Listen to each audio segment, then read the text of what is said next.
Mais uma vez, boa noite, irmãos. Vamos abrir então na carta aos Filipenses, que é a carta que estamos a estudar. E eu queria pedir ao nosso irmão Zé Balrad para então ler aqui. Estamos no capítulo 4 da carta aos Filipenses. E o nosso irmão Zé Balrad vai ler do versículo 1 ao versículo 9.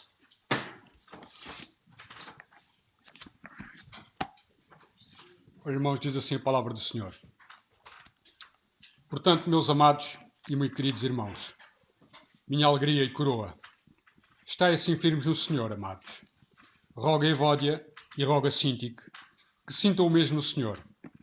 E peço também a ti, meu verdadeiro companheiro, que ajudes essas mulheres que trabalharam comigo no Evangelho, e com Clemente, e com os outros cooperadores, cujos nomes estão no livro da vida. Regozijai-vos sempre no Senhor. Outra vez digo, regozijai-vos. Seja a vossa equidade notória a todos os homens. Perto está o Senhor. Não estejais inquietos por coisa alguma. Antes, as vossas petições sejam em tudo conhecidas, diante de Deus, pela oração e súplicas, com a ação de graças. E a paz de Deus, que excede todo o entendimento, guardará os vossos corações e os vossos sentimentos em Cristo Jesus. Quanto ao mais, irmãos, tudo o que é verdadeiro, tudo o que é honesto, tudo o que é justo, tudo o que é puro, tudo o que é amável, tudo o que é de boa fama, se há alguma virtude e se há algum louvor, nisso pensai. O que também aprendestes e recebestes e ouvistes e vistes em mim, isso fazei. E o Deus de paz será convosco. Amém. Obrigado.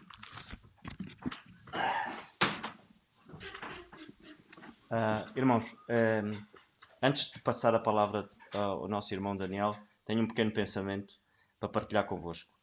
Temos estado aqui na carta aos Filipenses e temos visto a preocupação do apóstolo Paulo perante esta situação que havia aqui.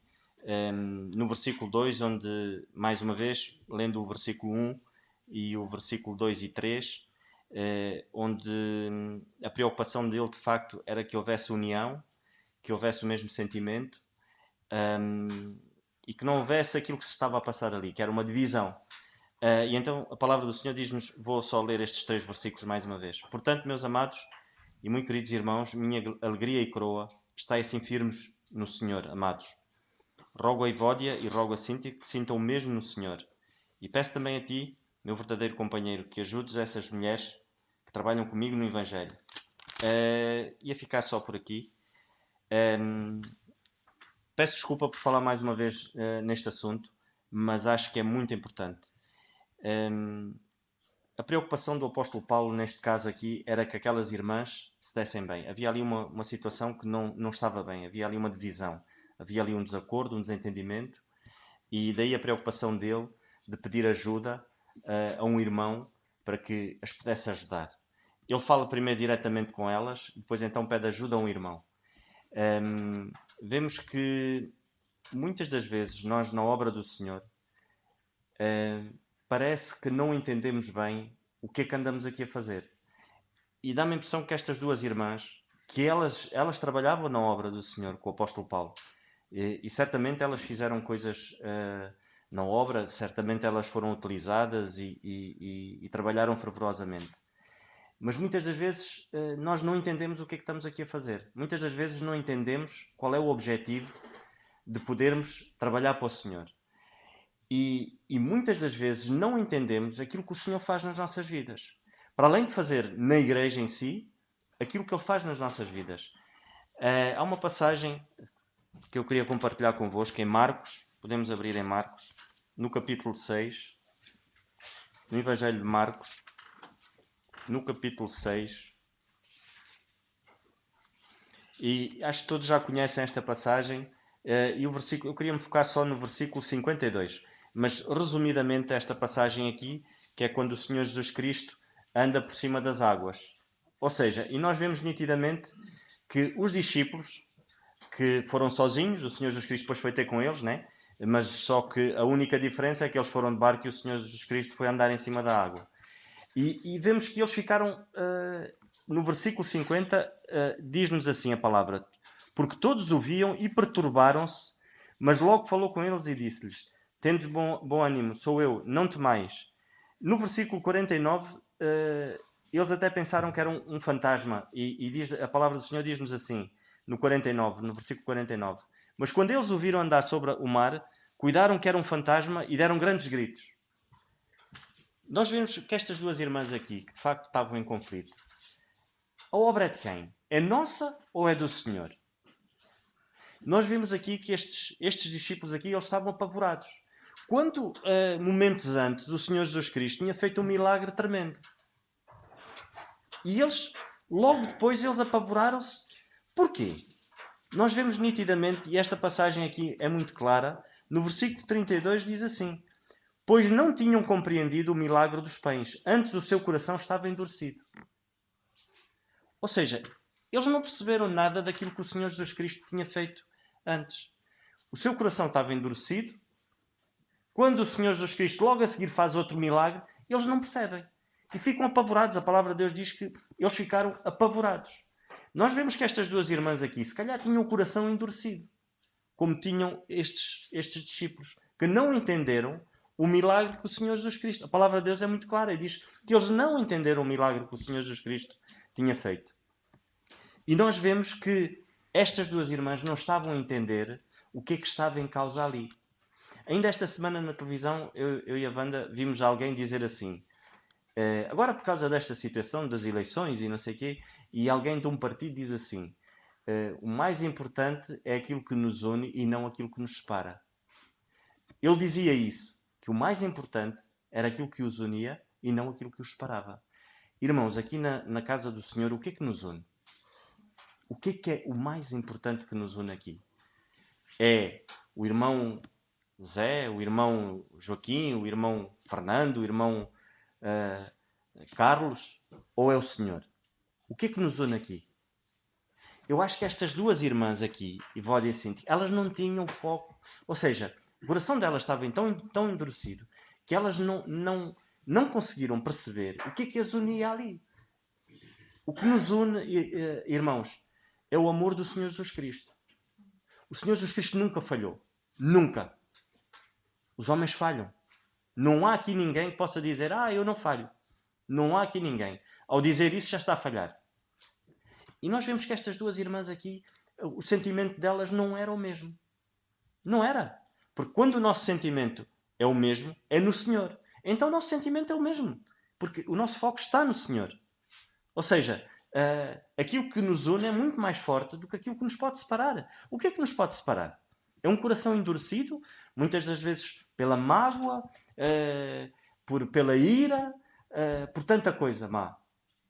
Ainda queria abrir em Colossenses, na carta aos Colossenses, mais uma vez o apóstolo Paulo aqui preocupado, na carta aos Colossenses, e no capítulo 3, e no versículo 13. O apóstolo Paulo, mais uma vez aqui, ele diz assim, se calhar vamos começar do versículo 12. Versículo 12 e até ao 13. E o apóstolo Paulo, o Senhor através do apóstolo Paulo diz-nos assim, revesti-vos, pois, como eleitos de Deus, santos e amados, de entranhas de misericórdia, de benignidade, de humildade, mansidão, longanimidade, suportando-vos uns aos outros, perdoando-vos uns aos outros, e se algum tiver queixa contra o outro, assim como Cristo vos perdoou, assim fazei vós também. Nós vemos aqui, de facto, uma lição tremenda e uma preocupação muito grande do apóstolo Paulo em dizer que, de facto, nós devemos nos suportar uns aos outros. Uma coisa que nós devemos suportar não é uma coisa boa, porque uma coisa boa nós não temos que suportar, é algo bom. Nós só suportamos coisas más. E quando o apóstolo Paulo diz suportai-vos uns aos outros, é porque muitas vezes temos mesmo que nos suportar, porque temos temperamentos diferentes, temos feitios diferentes, pensamos se calhar às vezes e temos opiniões diferentes sobre alguns assuntos, então temos mesmo que nos suportar. E é o que o Senhor diz. E não somos nós, irmãos, perante esta situação que estava a haver na igreja, e vemos que Evódia e Cíntia não se estavam a dar bem, nós não temos, perante a palavra de Deus, nós não temos que discutir. Nem nós termos argumentos nenhuns contra aquilo que o Senhor nos diz. Mais uma vez, em Colossenses, no versículo 23, o Senhor diz-nos assim, e acho que isto é aquilo que nos deve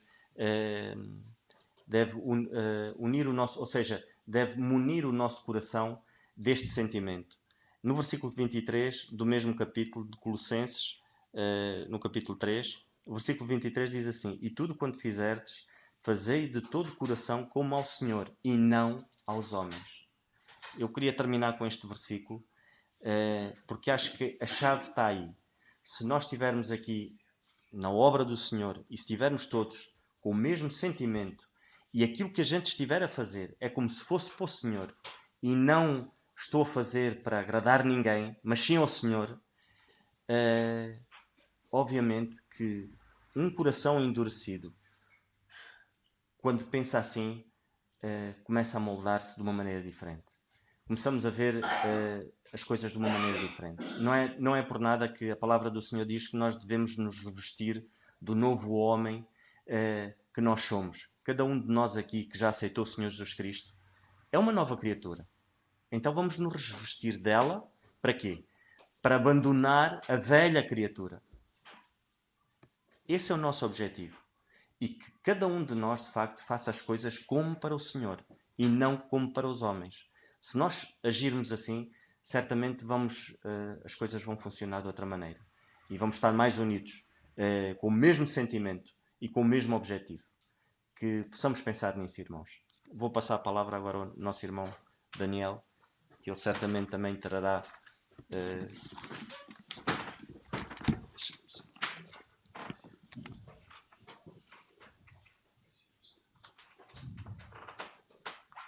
Muito boa noite a todos.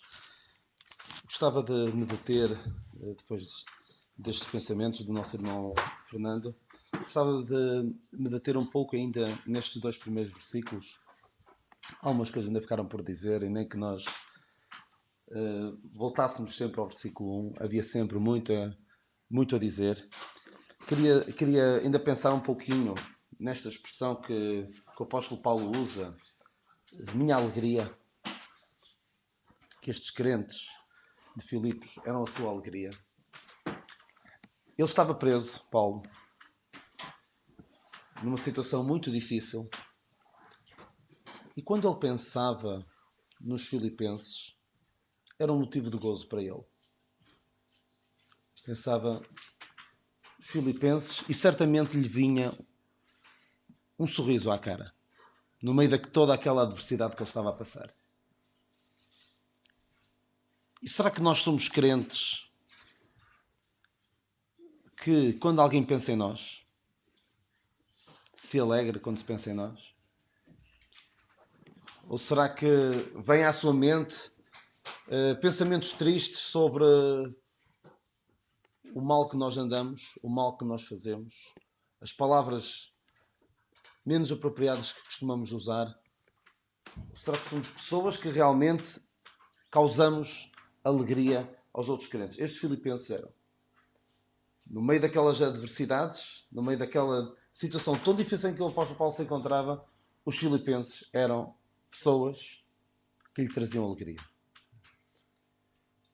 E certamente estas irmãs ouviam-na dizer isto e se calhar pensavam para elas mesmas: e nós estaremos a provocar alegria? Certamente que não, estas 2 irmãs não estariam. Porque, como já tive a ocasião de dizer aqui várias vezes, Paulo estava naquela situação muito difícil, estava sempre a dizer aos crentes para se alegrarem. Ele diz mesmo que quando havia crentes que pregavam o Evangelho com mais intenções, só para lhe causar dor, ele diz em Filipenses 1,18, diz: eu me alegrarei e me alegrarei ainda. Ou seja, ele alegrava-se, mesmo assim. Mas a coisa que o deixava triste era que eles não sentissem o mesmo. Porque ele, no versículo 2 do capítulo 2, ele diz: completai o meu gozo para que sintais o mesmo. Não havia gozo completo, não havia alegria completa quando os crentes não sentiam o mesmo. Pensamos nós, se nós provocaríamos alegria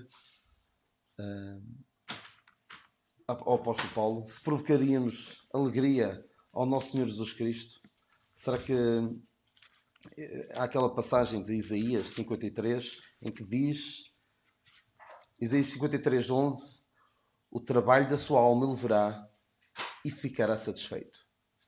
Será que o nosso Senhor, quando olha para nós, pensa que ficará satisfeito com o trabalho da sua alma? Coroa. Os filipenses eram a coroa de Paulo. Os filipenses vieram ao conhecimento da mensagem da graça de Deus através do apóstolo Paulo. E eu estou convencido de que eu sei que nós somos a coroa de alguém. Porque houve alguém que nos trouxe ao conhecimento da verdade do Evangelho. Há alguém que pode olhar para nós e pensar: vocês são a minha coroa.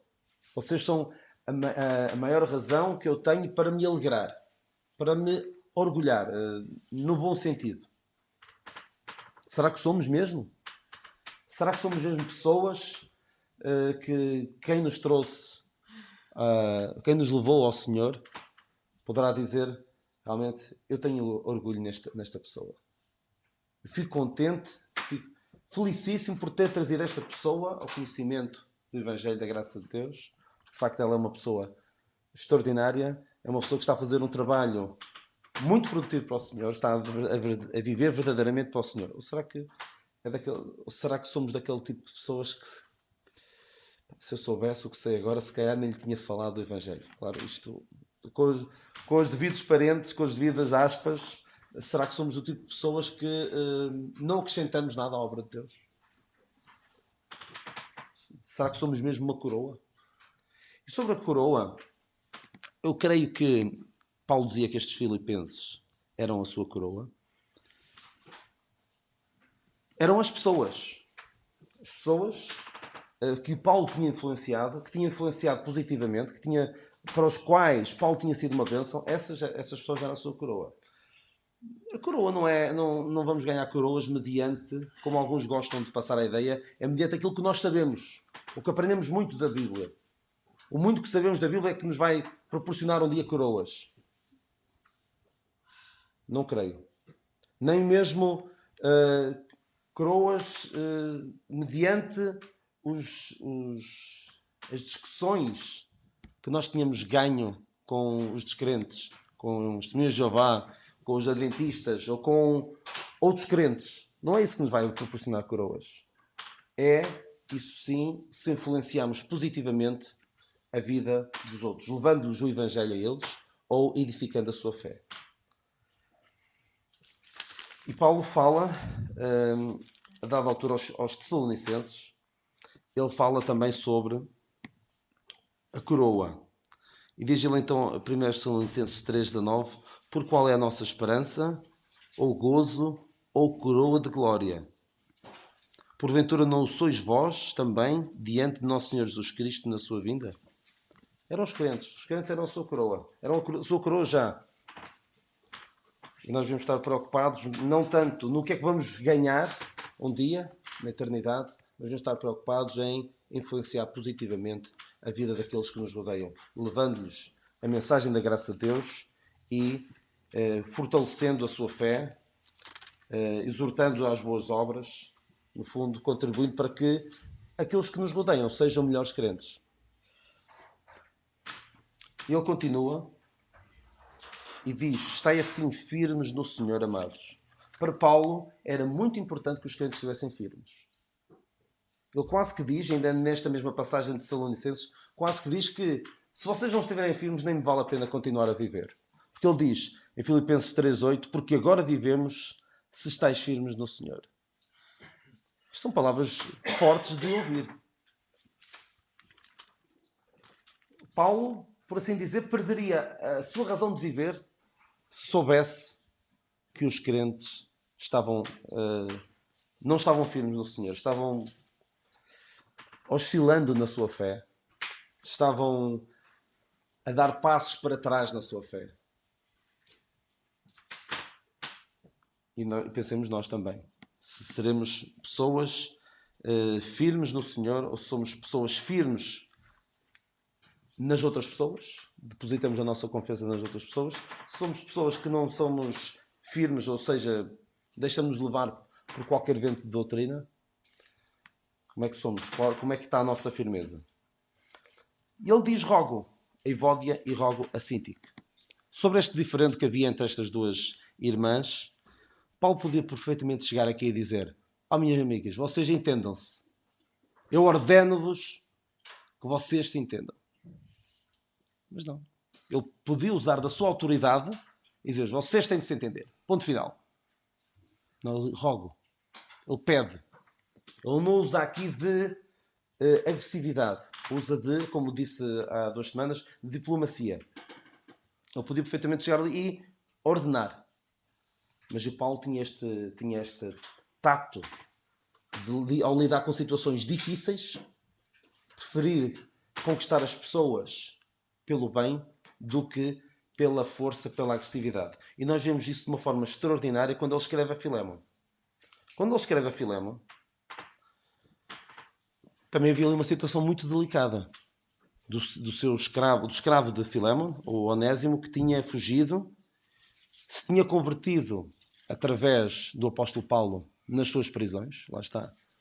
Na sua prisão, Paulo, em vez de coitadinho de mim, estou aqui preso, Deus abandonou-me. Não. Ele usou a sua prisão para poder ser uma bênção para alguém, para este Onésimo. E este Onésimo era também a sua coroa. Alguém que foi influenciado positivamente por Paulo para a salvação. E acabou por até resultar em benefício até para Filémon, como nós podemos ver. Eu gostava de ler-vos rapidamente. Vamos ler Filémon, capítulo único, versículo 8. Nós vemos o tato, a diplomacia extraordinária de Paulo. E nós temos muito a aprender com Paulo. Não é pela força que Paulo conseguiu cativar e convencer Filémon. Não é pela força que ele conseguiu, quero eu crer, que conseguiu que aquelas 2 irmãs se entendessem. Então, vamos ler aqui rapidamente Filémon, são poucos versículos. Pelo que, ainda que tenha em Cristo grande confiança para te mandar o que te convém, todavia peço antes por caridade, sendo eu tal como sou, Paulo o velho, e também agora prisioneiro de Jesus Cristo. Ele tinha grande confiança para lhe mandar. Paulo tinha confiança para mandar estas irmãs fazerem o que ele ordenasse. Vocês entendam-se. Ponham fim a esta divisão que há entre vocês. Mas não, ele pede, ele roga. Ele pede por caridade, por amor. Então peço, versículo 10, peço por meu filho Onésimo que gerei nas minhas prisões, o qual noutro tempo te foi inútil. E relembramos que Onésimo significa útil. Mas agora a ti e a mim muito útil. Eu te tornei a enviar. E tu torna a recebê-lo como as minhas entranhas. Eu bem o quisera conservar comigo, para que por ti me servisse nas prisões do Evangelho. Mas nada quis fazer sem o teu parecer, para que o teu benefício não fosse como por força, mas voluntário. Lá está. Conseguimos sempre muito melhor levar os crentes a bem, fazer-lhes ver o que é que Deus espera deles, do que ordenar. Porque ordenar é o que nós fazemos às crianças, mesmo que elas não percebam o que é que estão a fazer, elas sabem que têm de obedecer. Mas Deus trata-nos a nós, crentes, desta presente dispensação da graça, como filhos adultos, filhos crescidos, filhos com entendimento. Isso é muito importante e vamos ver isso já a seguir. Porque pode ser que ele, pode ser que ele se tenha separado de ti por algum tempo para que o retivesses para sempre. Não já como servo, antes, mais do que servo, como irmão amado, particularmente de mim, e quanto mais de ti, assim na carne como no Senhor. Assim, pois, se me tens por companheiro, recebe-o como a mim mesmo. E se te fez algum dano, ou te deve alguma coisa, põe isso à minha conta. Eu, Paulo, de minha própria mão o escrevi, e eu o pagarei, para te não dizer que ainda mesmo a ti próprio a mim te deves. Paulo faz ver a Filémon que ele lhe deve. E ele tinha até a autoridade para lhe exigir. Mas não, pede, roga. E aprendamos com Paulo. Mesmo que nós tenhamos autoridade para usar até de alguma posição de força, ganhamos muito mais. Ganhamos o coração da pessoa se soubermos levá-la a bem. Convencê-la pela palavra de Deus que a atitude que ela deve tomar é uma atitude espiritual, uma atitude cristã. Rogo. Este diferente que havia entre estas duas irmãs, eu estou convencido de que não era um assunto tão grave assim. Não era um assunto de moral. Não havia fornicação aqui. Porque se houvesse fornicação como havia em Corinto, Paulo escreveu uma carta quase inteira por causa disso. E quando Paulo escreve aos Coríntios, começa logo com o assunto. Havia divisão entre os crentes por causa do espírito carnal daqueles crentes, e Paulo vai logo direto ao assunto. Não perde ali muito tempo.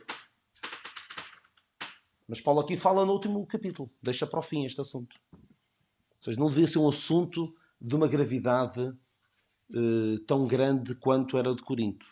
Não seria também um problema doutrinário. E não digo que não era um problema doutrinário, porque isto era um problema entre irmãs, por isso de certeza que não era doutrina. Não. Se fosse um problema doutrinário, Paulo dizia, olha, a palavra de Deus, eu digo isto. E diria, Evódia tem razão e Síntico não tem razão. Ou ao contrário. A razão está deste lado ou daquele. Não vemos Paulo a dizer isso. Vemos Paulo a dizer, irmãs, entendam-se. O que vos está a separar não é nada, ele não diz isto, mas depreendo das palavras dele e do facto de ele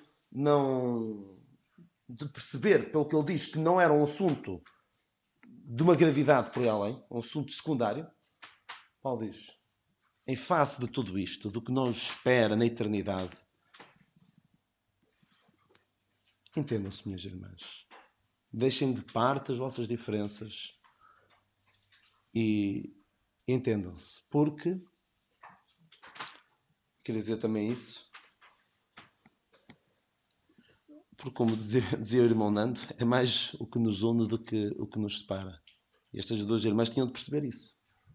O que as unia era uma coisa insignificante, de certeza. Mas que, lá está, nós com a nossa vista tão curta, pensamos que um pequeno problema é intransponível. Eu sei de uma igreja que teve sérios problemas porque, e foi o começo de grandes problemas nessa igreja, porque havia problemas era entre irmãs, isto também acontece com os homens, mas foi entre irmãs, por causa da decoração da montra da igreja. Havia necessidade de chegarem ao ponto em que chegaram? Não havia. Porque não fizeram um esforço para perceberem que a obra de Deus é muito mais do que a decoração de uma montra. Vamos estar a arranjar desentendimentos por causa disso? Estamos a brincar? Paulo diz, estas duas irmãs, para sentirem o mesmo Senhor, para se entenderem. Isto não acontecia assim no tempo da lei. Não vemos Moisés alguma vez a dizer sintam o mesmo no Senhor.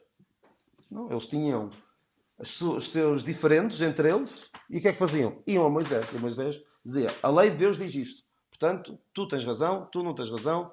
Vão. Às vezes vinham duas pessoas a Moisés. Depois ele até teve de pedir ajuda a algumas pessoas para o ajudarem naquilo, porque o povo era muito e ele não conseguia dar conta do recado. E por conselho do seu sogro, ele designou várias pessoas para o ajudarem, penso que 70 pessoas para o ajudarem. E vinham perante ele e ele dizia, a lei diz isto. Eles vinham, às vezes iam embora um contente, às vezes ia o outro, às vezes não ia nenhum, às vezes iam os dois. Mas tinham de vir a Moisés. Porque a nação de Israel eram os filhinhos. Os filhinhos que precisavam de que andassem a dizer, tu agora fazes isto, tu agora fazes aquilo, como nós fazemos com as crianças pequeninas. Precisamos de andar a orientar o seu percurso a cada passo. Mas a palavra de Deus mostra-nos que nós, os crentes da dispensação da graça de Deus, Deus vê-nos, já não nos vê como filhinhos pequeninos, vê-nos como filhos adultos. E os filhos adultos não devem precisar que venha. Olha, vou chamar Paulo e Paulo vai resolver este problema entre nós. Não, Paulo diz, vocês são adultos, vocês têm a obrigação e têm a capacidade de se entenderem. E uma coisa que Paulo também faz aqui extraordinária é ele não, apesar de se meter no problema, não deixa mal os líderes da igreja. Ele diz, e peço também a ti, meu verdadeiro companheiro, que ajudes estas mulheres. Para que ninguém pense, olha, aqui não há gente capaz de ajudar na mediação desse problema. Paulo, se dissesse, vocês têm de fazer assim ou assado, Paulo estava a dar até um atestado de incompetência às pessoas que ali estavam. Mas ele diz, rogo-te, meu verdadeiro companheiro, que ajudes estas mulheres que trabalharam comigo no Evangelho. É extraordinário a forma como Paulo consegue levar as pessoas a fazer o que está certo, sem lhes impor, porque aquilo que a lei impunha, a graça, por assim dizer, pede. A graça diz, é razoável que tu ajas desta forma. A lei dizia, não, faz assim ou faz assim. A graça diz, perante tudo isto, o que se espera de ti, que és um filho adulto, é que tu te entendas. É que vocês se entendam uns com os outros e sintam o mesmo Senhor. E era isto que eu pretendia deixar hoje.